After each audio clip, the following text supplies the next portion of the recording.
Thank you, Jim. And it was great working with you and the others on this FAO letter. It was pretty fun sticking our finger in their eye. But it's my honor to join you tonight.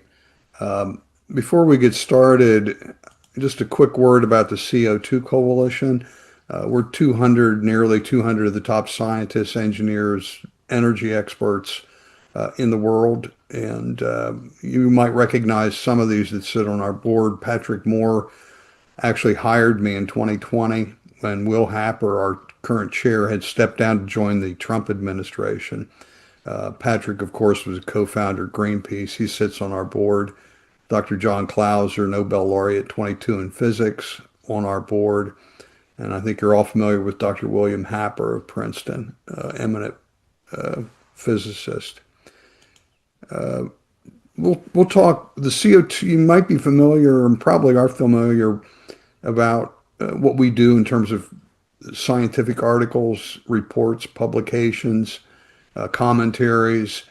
Behind the scenes, may not be aware of some of the things we'll talk about here tonight.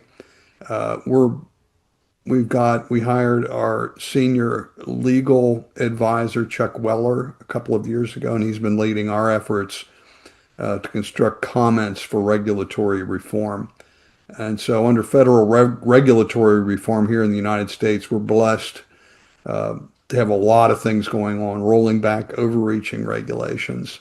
We'll focus here on the most important one, which is the Environmental Protection Agency's endangerment finding. We'll talk a bit about that.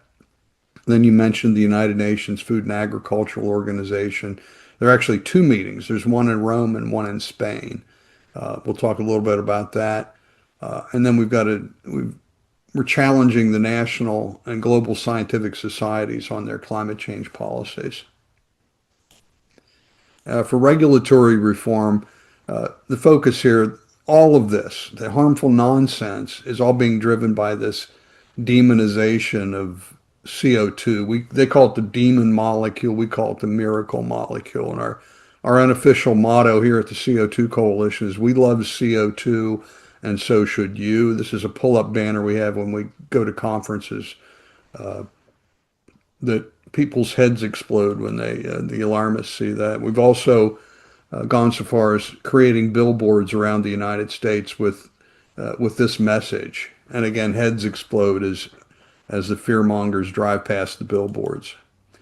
Uh, and in 2024, before we get into the endangerment finding and regulatory reform, there were two huge cases at the United States Supreme Court that has really changed uh, how they legislate and rule on climate change matters. The first, uh, on June 28th, was the Loper Bright Enterprises. It's called Chevron deference, and that was established a number of years ago that if a regulatory agency was proposing a regulation, then there was deference given to that regulatory agency because they were expected to be experts. And we all know that that's not quite so. But the day before that ruling was one that we're relying on. It's called Ohio versus EPA. And this is the legal theory, and we're using this in all of our comments. It's based on the Supreme Court State Farm decision. And what it does, this is really important, if an agency, any any regulation that's enacted is unlawful if it fails to consider an important aspect of the problem. And that's what the endangerment finding did. That's what all these regulations, they don't look at the benefits of increasing CO2. They don't look at the benefits of warming, and they only look at catastrophic alternatives. And they've not been considering all aspects. All of our comments, and these comments need to be considered when there's regulations imposed or proposed or repealed. If there's an important aspect in our comments, the regulatory agency has to consider it based on this new rule. And they're all created by our senior legal advisor, Chuck Weller, who creates these with Richard Lindzen and William Happer. And all of them rely on this State Farm strategy. And we're doing this because we believe that each of these are going to end up at the Supreme Court. The Supreme Court will make the decision, and we've created, or actually Chuck has created, our comments that are fairly lengthy to be used at the Supreme Court based on science. So we've been fighting decades of fierce headwinds, and you're still experiencing that in Ireland, the UK, the EU, New Zealand, Australia. You're still facing these fierce headwinds. Uh, but everything here in the US has changed. And this was the day we started winning bigly. It was January 20th. Things have changed enormously since Mr. Trump was elected. It's been everything on climate change it's been remarkable and it's going quick. And now here we got the wind at our backs. It feels like a gale force wind. I spoke to Steve Koonin not too long ago. Will Happer and I did, and those are the words he used. He said we've been facing fierce headwinds, and now we've got the wind at our back, and it feels, according to Steve, he says it feels like a gale force wind blowing us forward. Uh, and we talked, Jim and I talked a little bit ahead of this, that looking at this, we're so blessed here in the United States to be experiencing this. Things have changed so quickly for us. I've been optimistic for some time. I see that it's going to take this, what we're seeing in the United States, hopefully it's a harbinger for the rest of the world, that we can be a guiding light for the rest of the world to get to embrace climate change truth and the science that backs it.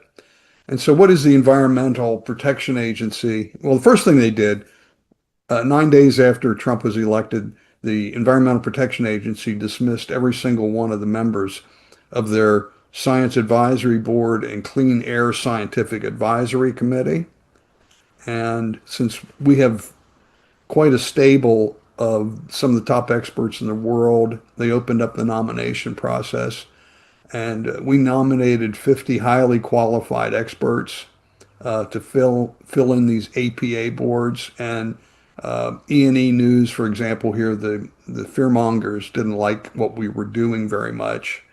Here they called us out actually, complaining about the CO2 Coalition, the science denying group, uh, for having nominated far more people to these boards than anyone else. And so I wore that as a badge of honor. Um, and then not long after that, Donald Trump issued an executive order to end Biden's crackdown on household appliances. And what he said was to return to common sense standards, and applause to him for that. And so what we've got here in the United States, and I'm sure worldwide, were these regulations that were restricting what you could buy, uh, ceiling fans, washers, dryers, what you can drive, how to heat your home, what temperature to heat or cool your home. Uh, Incandescent light bulbs were banned, and much more. And what they wanted to do was what they were proud of was, well, now your dishwasher is highly efficient. And by that, they meant that it used less electricity and less water. Um, my wife disputes that. Her definition of an efficient dishwasher is one that can wash them in 30 minutes and get them clean, not 2.5 to 4 hours like the dishwashers today. So her definition of efficiency is quite a bit different than the government's. But what the government has done is to systematically restrict the freedom to choose what kind of appliance to buy. You're only allowed now to buy government approved devices. No matter, and hopefully that's going to change.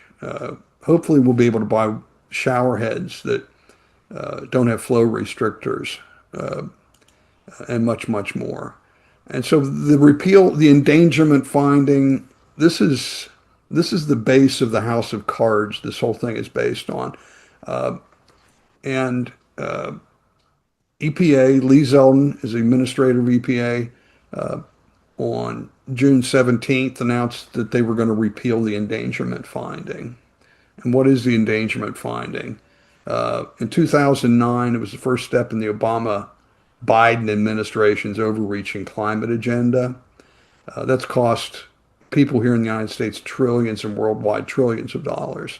All of it's based on this aversion and fear that carbon dioxide emissions were leading to climate crisis and dangerous and unprecedented warming.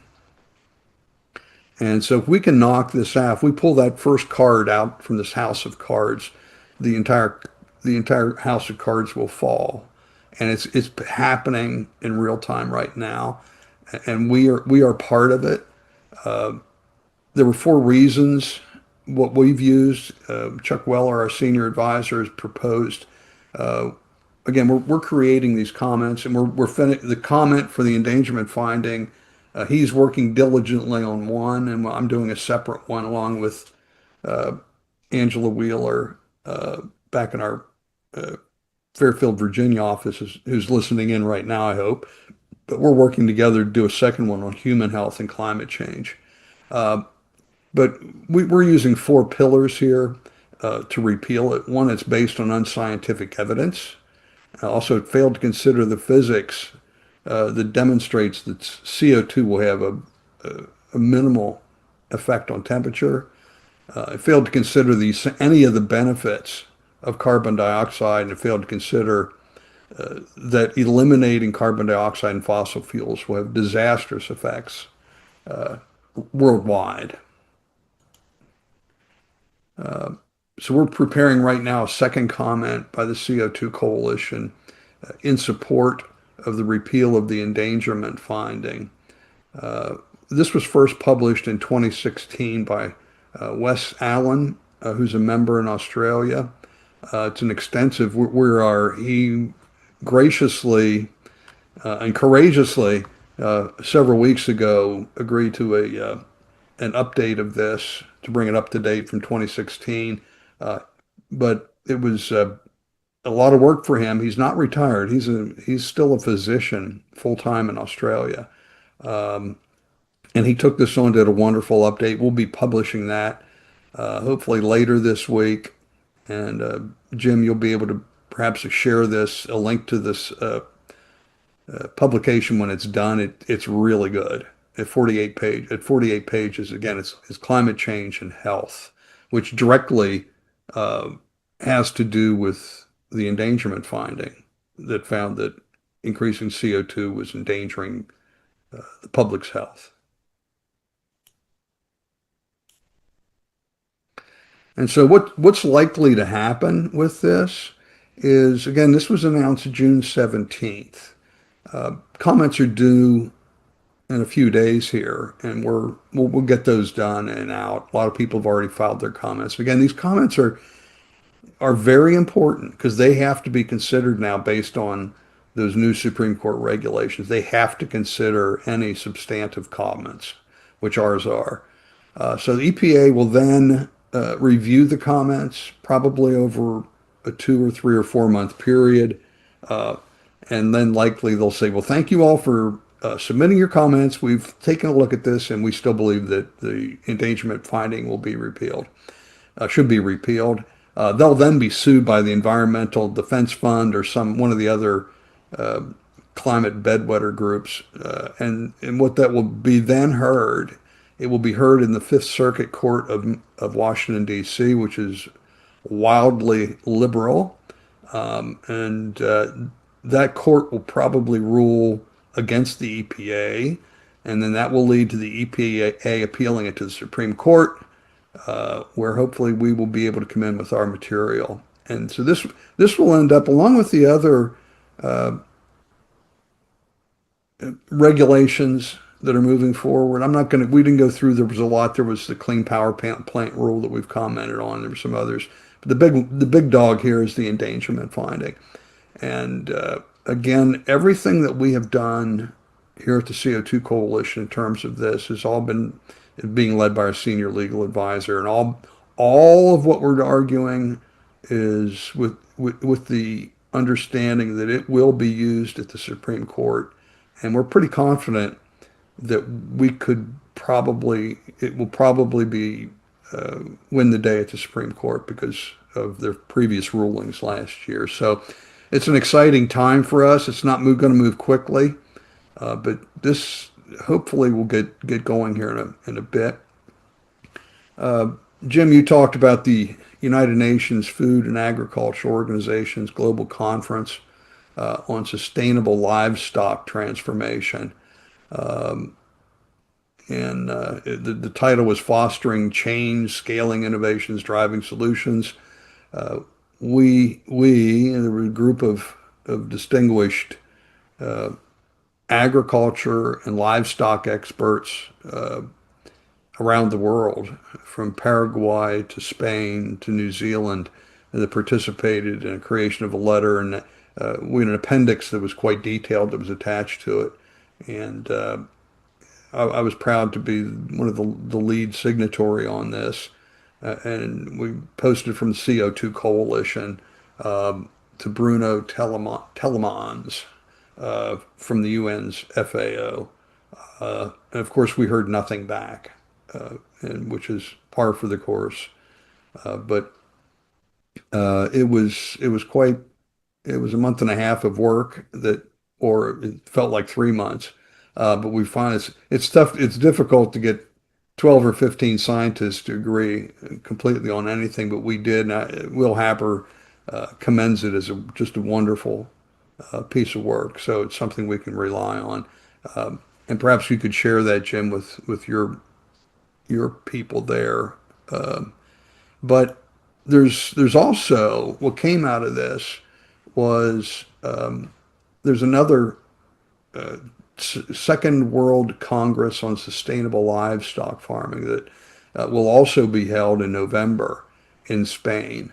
And the organization's part of the FAO.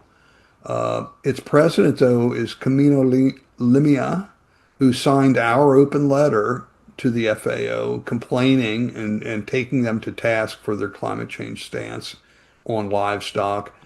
Um, and because she signed that agreement now, they were holding this Congress in Spain. The FAO reports, or the Camino reports that they are losing their sponsors because the sponsors don't want to have anything to do with a climate denier running a conference. So we've agreed at the CO2 to step in and partly sponsor this. We're also sponsoring the travel of a gentleman from New Zealand representing the New Zealand Sustainable Livestock uh, group that's there that's very active. Also, Will Happer will be traveling and attending as a guest speaker. So we will be represented here, uh, we being uh, us as climate skeptics and climate realists. So we will have a good representation at this meeting. And also, I'll be traveling to New York City here in a couple of weeks to sit down and have do a documentary, part of a documentary with a gentleman by the name of John Stossel, who's well known here as for a very huge following. And we'll be talking about beef and sustainability and climate and methane. And one of the things that fell out of this that it's interesting when we talk about sustainable livestock is that here in North America, uh, around 1800, there were about the same amount of buffalo as there are cattle today in the United States. And those buffalo also are ruminants, just like the cattle, and they belch methane just like the cattle. So even before we were growing cattle, there was about the same methane being produced by just a different type of ruminant. And it's that it's because as the ruminants, the cattle, the buffalo, the deer, the elk, eat the grass, which is mostly cellulose. That cellulose is indigestible to you and me and just about every animal on earth except for these ruminants. And they can digest the cellulose that's in the grasses. And and because of that, it's they're one of their four stomachs is airtight. There's no air, and it creates methane in the part of the process. So as they're breaking down the cellulose, they're creating methane, which then is released via belching. And so that's a little known fact there. But there's a lot that's fascinating. We work with Will Happer to get uh, just how tiny the amount of warming potential there is from from methane from cattle. We're also, the CO2 Coalition is also uh, launched a pretty significant effort. We're contacting a number of, well, all the main scientific societies in the United States. We're looking at their climate change policies and informing them what they get wrong.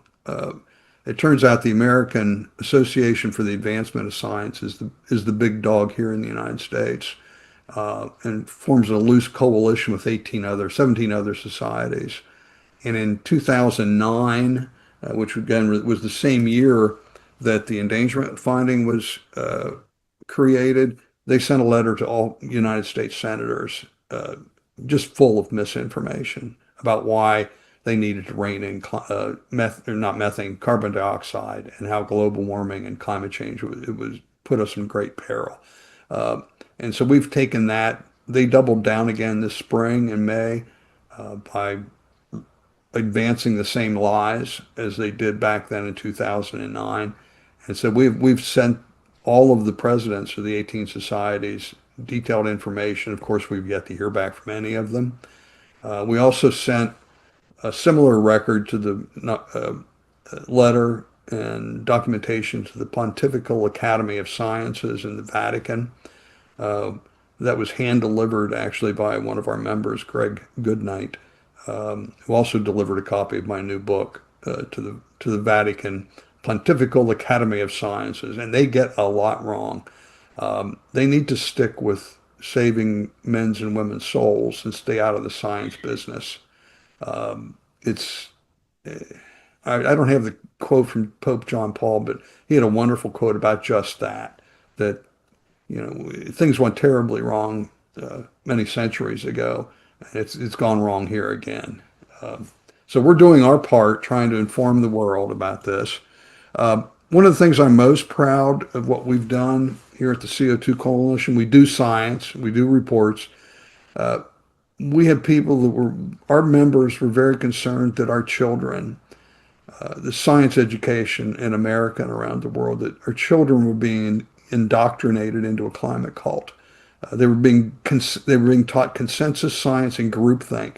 They were not being taught the scientific method or critical thinking skills. And we've actually done something about it. We formed an education committee. We've now got a series of educational, illustrated educational books that tackle various things that they're being taught. We've also brought on our senior science or senior education advisor, Dr. Sharon Camp, who is a PhD in analytic chemistry. She was an AP science teacher. She creates all of our lesson plans to go along with these. And the one on the right that you see is my latest book. It's called Chloe the Clownfish Sleeps Well. And it tells the story of a clownfish that lives on the Great Barrier Reef.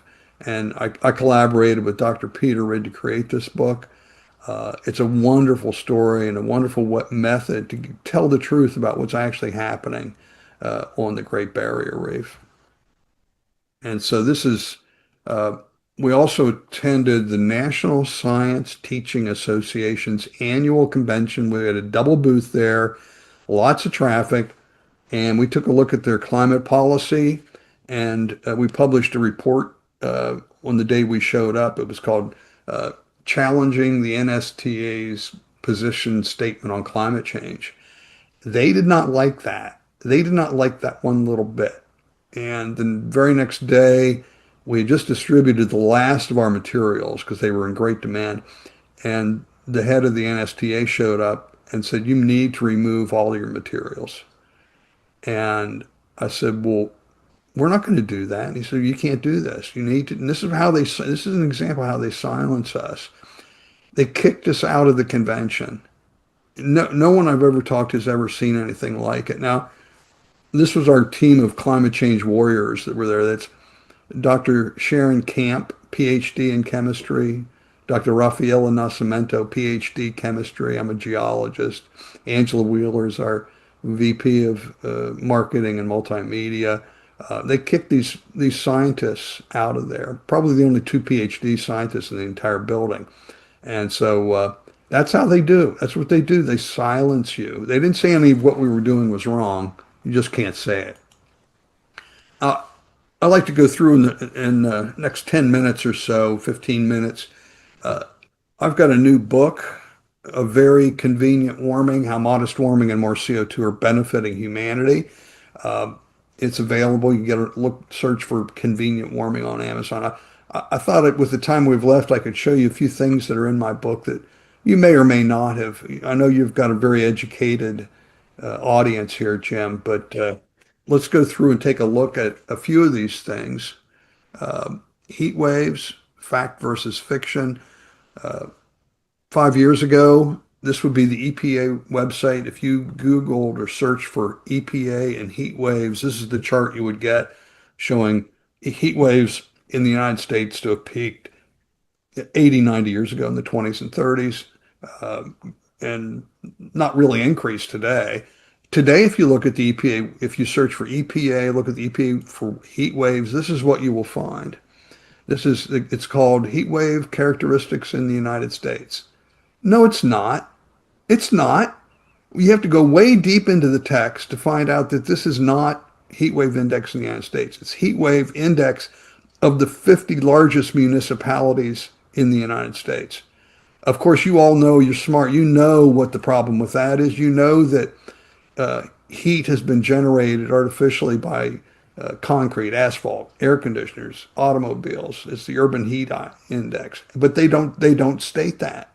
And this is one example of climate scientific malfeasance is what this is.